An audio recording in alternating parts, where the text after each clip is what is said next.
Ya, Assalamualaikum. Salam sejahtera. Saya mengikuti proses peradilan tragedi kilometer 50. Nah, ini saya melihat juga ada lagi gerakan-gerakan yang ingin mendramatisir tragedi ini untuk kepentingan hawa nafsu atau politiknya. Di sini saya ingin menjelaskan dulu, tidak setiap orang muslim itu kalau mati itu syuhada, enggak. Kita lihat dulu konteksnya bagaimana. Karena apa? Ini sudah sejak dahulu kala sering terjadi peperangan antara muslim dan muslim. Bahkan pernah di zaman kenabian pun juga setelah Nabi ada terjadi peperangan antara Ali bin Abi Thalib, mantu Nabi, dengan istri Nabi, itu yaitu perang Jamal. Ini dua-duanya muslim. Ini keduanya juga orang terhormat. Tapi kita di sini harus objektif menilai di posisi mana mereka yang benar. Karena apa? Tidak ada orang berseteru dua-duanya benar, nggak mungkin. Pasti ada salah satu salah. Itu orang besar di zaman Nabi. Nah, jadi kalau melihat kilometer 50 ini, jangan kita terus melihat yang meninggal itu syuhada. Tidak. Insya Allah mereka itu yang meninggal itu orang awam. Insya Allah Allah memaafkan. Justru yang kena hukuman dosa ini mereka yang memanfaatkan orang awam ini dengan berdalih jihad. Itulah kenapa saya bilang mereka itu bukan syuhada, mereka itu bukan mewakili Islam, bukan mengakui kebenaran, karena gerakan mereka ini sudah gerakan makar. Satu, ingin melawan negara, lari sana kemari. Dari pembicaraan komunikasinya sudah ingin membunuh orang, berdalih mau nembak orang, dan bawa senjata. Andaikan mereka itu tidak bawa senjata, terus polisi membunuh, lah polisi salah. Mereka bawa senjata membunuh, jadi wajar. Harus siapa yang lebih duluan, polisi bisa melemahkan, menundukkan. Kalau enggak ya polisinya mati dong. Jadi jangan dikesannya syuhada. Ada lagi nih juga nih, saya yakin ini semua nih saat ini ada yang menggerakkan apa? Mereka ini semua tangan-tangan setan, memanfaatkan orang-orang yang lemah ini, dibumbuin agama syahid. Insya Allah yang meninggal dimaafkan. Ada pernah sekali itu si mulut sampah bagi saya itu, si pengkhianat Islam bagi saya itu, si pengkhianat NKRI. Siapa itu? Haikal Hasan. Pernah dia mengatakan, bermimpi Rasul mengatakan ini orang ini ahli surga semua. Saya berani sumpah demi Allah dia bohong. Kenapa saya berani bersumpah demi Allah dia bohong? Mana mungkin manusia seperti dia, sampah licik, bermimpi ketemu manusia suci Muhammad Rasulullah? Tidak ada. Hukum akal itu orang suci hanya bisa disentuh oleh manusia orang suci. Masa seorang makhluk suci Nabi Muhammad dipimpin oleh Haikal Hasan? Bukan Nabi itu, setan yang mimpin Anda. Tidak ada orang-orang mimpi Nabi. Kok sembarangan seperti Nabi Muhammad itu siapa? Kayak Pak Lurah, kayak siapa? Kayak artis. Sembarangan orang bisa berdalih mimpi. Dan cerita lagi, ini fitnah. Tidak ada orang mimpi Nabi. Kalau ada orang bicara mimpi Nabi itu semuanya bohong. Nabi dimanfaatkan untuk dirinya, Tuhan dimanfaatkan untuk dirinya. Anda akan dapat murka Allah ya Haikal Hasan. Lihat aja. Nah, dari sini lagi timbul kemarin datang rombongan ke DPR, pakai sorban lagi, pakai peci lagi, bikin fitnah lagi atas nama agama, mendramatisir suasana. Itu dikesankan negara ini lagi kena bala, kena musibah. Tidak ada.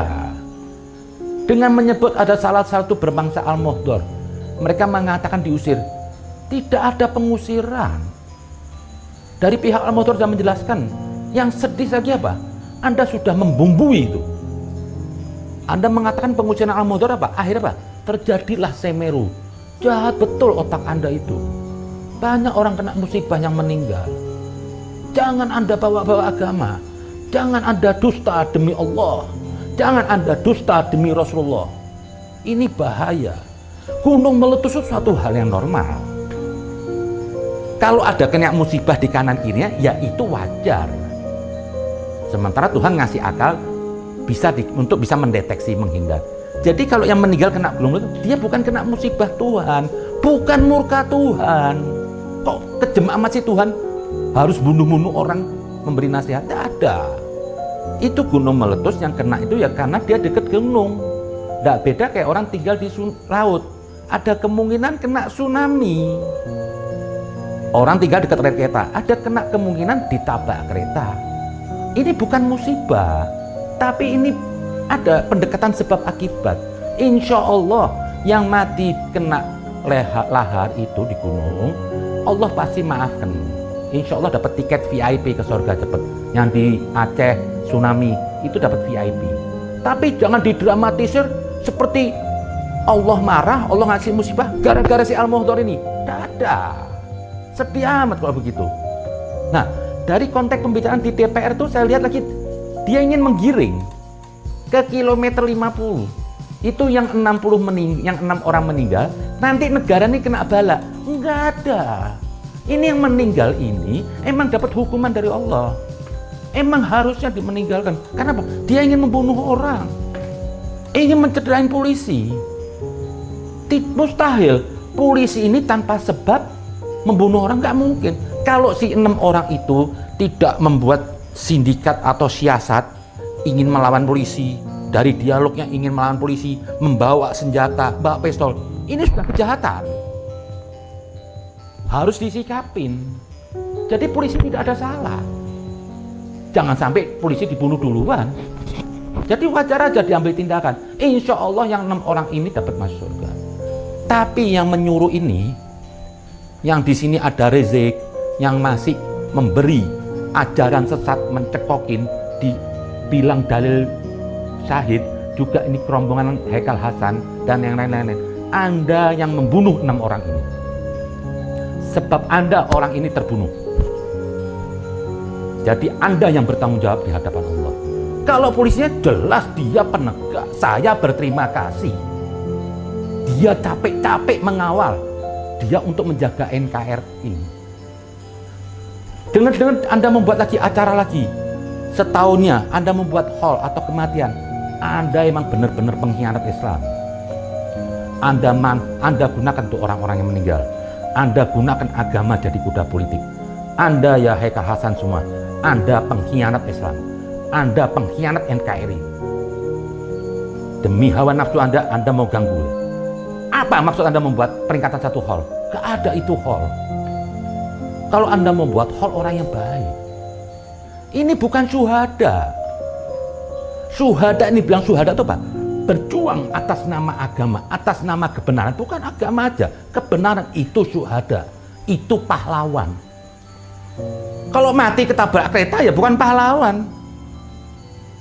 Mati ditembak sama aparat penegak hukum karena dia preman bukan pahlawan. Kalau besok ada orang narkoba, bandar narkoba ditembak sama polisi, bilang itu syuhada. Muslim loh dia. Bukan. Jadi dilihat dulu konteksnya. Kenapa ditembak sama polisi? Karena ini membuat makar, ini penjahat, bawa senjata, pistol. Secara hukum ini sudah melanggar. Jadi nggak perlu didramatisir, katanya polisi kriminalisasi, nggak ada ulama itu. Nggak ada. Jadi stop Anda, saya bilang. Jangan Anda membesar-besarkan itu pakai hall memeringatin. Saya tahu, ini mau Anda gunakan ya Haikal Hasan. Semuanya rombongan FPI. Anda mau jual agama, Anda mau jual Tuhan, dan Anda menghinakan Nabi Muhammad. Pakai sok mimpi semua. Nah, dalam hal ini, saya melihat dalam proses pengadilan, saya mohonlah kepada Pak Polisi. Lindungin polisi yang sudah berkorban untuk rakyat 270 juta yang mengawal, mengintai Rizik, dan akhirnya sampai terjadi baku tembak. Jangan salahkan polisinya. Saya bilang apa? Ini polisi yang kemarin mengikuti Rizik, mengintai. Dialah pahlawan NKRI. Di saat kita semua tidur istirahat di rumah, kita enak makan, dia mengintai terus sampai 2 hari nggak tidur.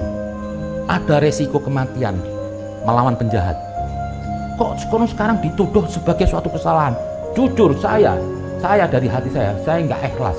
Kalau polisi ini kena hukuman, kalau perlu apa? Dikasih naik pangkat. Jujur aja, ini polisi yang kerja di lapangan. Ini yang lebih berat. Kalau di medan perang itu apa? Polisi yang paling terdepan. Ini polisi. Jadi saya minta pengadilan, tolonglah letakkan hukum di atas keadilan. Lindungin polisi-polisi yang sudah berjuang ini. Saya sedih hati kalau sampai mereka itu kena hukuman. Demi Tuhan, dari hati saya, dia adalah pahlawan saya. Tetap saya anggap dia itu adalah pahlawan. Saya minta kalau perlu Kapolri semuanya, jajaran kepolisian, naikin nih pangkat orang yang sudah menembak ini semuanya. Jadi membunuh itu nggak harus buruk. Kalau penjahat tuh ya nggak bisa diomongin. Ya dia tuh lebih baik ditembak dus supaya masuk surga, nggak ganggu yang lain. Jadi kadang-kadang hukum itu, tujuan hukum itu bisa jadi bentuk kasih sayang. Jadi peperangan itu membunuh itu bisa baik daripada nanti dia membunuh yang lainnya. Insya Allah yang nanti langsung masuk surga. Tapi Anda yang mengerahkan, Anda akan bersaksi di hadapan Allah pengadilan. Jadi di kilometer 50 itu apa? Ada dua peran antara penjahat dan kesatria. Kesatria sini apa? Antara kepolisian. Penjahatnya nih gerombolan radikal. Yang situ ada gerombolnya Rizik Efendi. Dari awal saya sedih, kok jadi polisi yang dibuat pesakitan. Bayangkan aja, dia sudah berjuang mati-matian, bertindak melawan kelompok-kelompok sempalan ini radikal, malah dia dikasih pesakitan. Ini tidak adil. Jadi Haikal Hasan, semua rombongan siapapun yang ingin terlibat membuat hal itu, mereka adalah penjahat agama. Negara nggak boleh takut kepada penjahat agama, preman-preman bersorban semuanya, libas siapapun. Jaga NKRI ini dari gerakan apapun, hentikan gerakan-gerakan mendompleng agama, mau mempolitisasi agama, hentikan.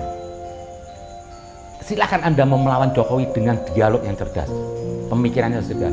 Jangan gadekan agama, jangan dijual Nabi Muhammad apapun. Saya bilang hentikan nih memperingatin haul atau kematian di orang ini.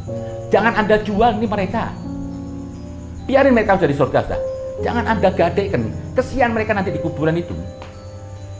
Kepanasan gara-gara tingkah laku Anda semua ini, si Haikal Hasan dan rombongan FPI semuanya. Saya tahu di belakang ini ada bohirnya semua. Ada yang mendanai. Ngapain buat hall 6 orang? Bapak ibu Anda aja nggak Anda buat hall. Haikal Hasan ini juga Wahabi, anti hall, anti maulud. Kok ini hari membuat hall 6 orang yang mati di kilometer 50? Itu aja mungkin. Selamat bekerja polisi, Densus 88 TNI. Cegah semua gerakan apapun. Jangan dikasih mereka ini bermainlah demi maslahat semua Indonesia Raya 270 juta.